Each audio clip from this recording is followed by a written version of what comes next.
That's a great question. An emotion has a cause. There's something that happens. There's an event. And we have an automatic reaction to it. So an emotion comes on quickly due to an event. It changes our physiology. It changes how we think. It influences our behavior. And then it goes away fairly quickly. So yes, we just had a bit of a laugh. It generated happy feelings. But after the joke and the laughter, it goes away and we go back to more of a neutral state. So an emotion is due to an external cause, which is why we believe that emotions are a form of data. It's information about what's going on in our world. Emotional intelligence is not the same as emotions. Emotional intelligence is an ability, it's an intelligence in order to accurately read the emotions of others, to understand why someone has those emotions, and then how to manage those emotions. And there are these related abilities, or intellect, that allow you to better manage, perceive, and understand emotions. I'm interested in several things. One is measuring emotional intelligence, so we've developed an objective measure of emotional intelligence. What we find is we can ask people, how emotionally intelligent do you think you are? They tell us, and then we give them our test, and most people are wrong. And the reason for that is that it takes emotional intelligence to know if you are emotionally intelligent. So if you're low at this, you're not picking up on the signals that the things you're saying are inappropriate, or you're not reading people accurately. And the other thing I'm very interested in is teaching, the GPS for emotions. How do we give people the skills to go from very low, maybe not really high, but give them just enough skill to improve their lives and improve their interactions with the people who are important to them in their daily lives. And then, most important, is we can teach you effective emotion management strategies. The hard part is we can teach you the strategies, but the hard part is to get you to use those in real time, in real life situations.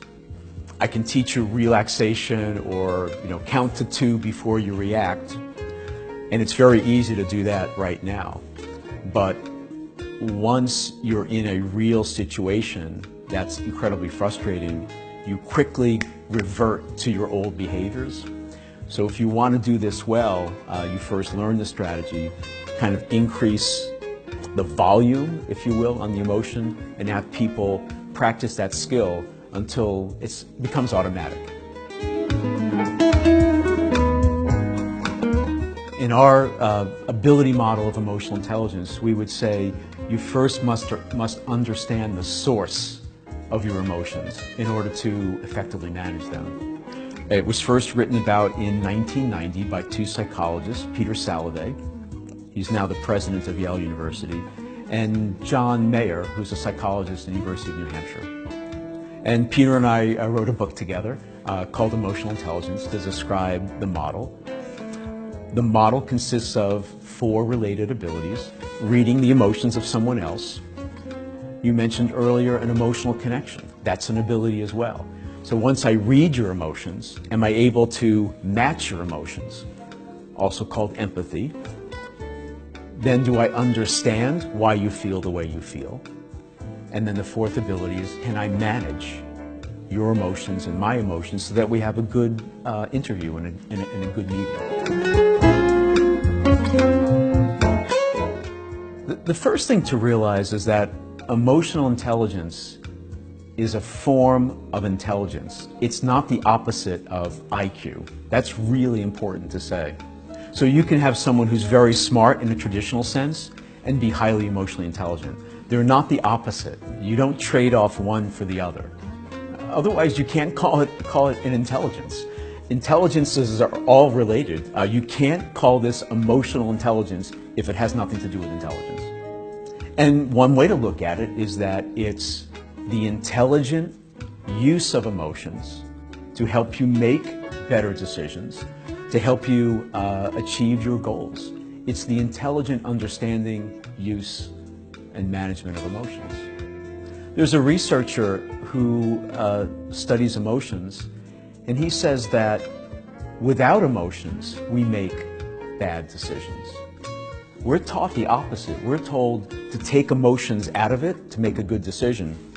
This neuroscientist says emotions can help us make better decisions by organizing all of the information and data available to us out there in the world. Well, I think you always use emotions. I mean, emotions don't exist separately from anything that we do. Emotions are embedded in everything. In almost any situation, you read the emotions of yourself and others. You're able to harness their power. You're able to understand why you feel the way you feel, why you feel the way you feel, why I feel the way I feel. And in order to achieve a goal, I manage all of these emotions that I'm picking up on and understanding to bring everybody to whatever emotion is going to be most helpful and manage the situation to achieve a goal. I think if we could teach people to understand the differences that exist among people and find better ways to manage those differences, I think it would be a better world. I don't know if it would be an ideal situation, but I think it would be a much better world that we would live in. Do you want better relationships with people? Do you want to be more effective at work? Do you want to have a greater sense of well-being? Do you want to manage stress and handle stressful situations better? Come watch this movie and you'll learn all those things.